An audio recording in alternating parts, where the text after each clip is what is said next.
2026 அப்படின்றது வந்து திமுக vs தாவேகா இப்படிதான் இருக்கும் அப்படின்னு சொல்றாரு.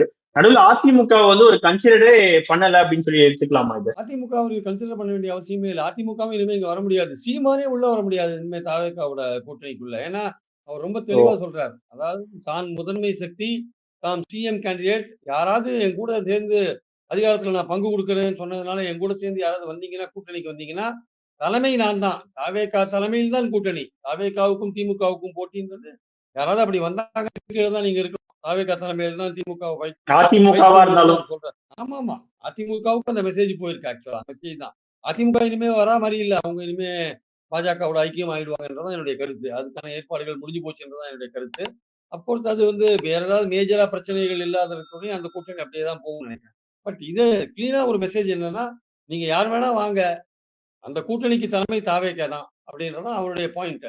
அத எஸ்டாப்ளிஷ் பண்ற மாரி தான் இன்னைக்கு அவர் பேசியிருக்கார். இன்னைக்கு அவர் பேசியிருக்க அற்புதமான விஷயம் என்னன்னா, அதாவது அவர் ஆன்டி அ அரசியல் எதிரியான திமுக கடுமையாக ஒரு விமர்சனம் செய்ததன் மூலமாக அதிமுகவுக்கு போற திமுக எதிர்ப்பு வாக்குகள தன் பக்கம் இழுக்கிறார்.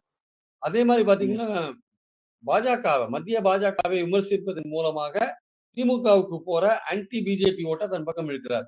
இந்த மாரி 2 பேர்ட்ட திமுக, அதிமுக 2 பேர்ட்ட போற ஓட்டையும் எடுக்கிறதுக்கான முயற்சிகள்ல இறங்கி தான், இன்னைக்கு அவர் ஆக்ரோஷமான ஒரு காத்திரமான ஒரு ஆவேசமான ஒரு பேச்சை அவர் பேசியிருக்கிறார்.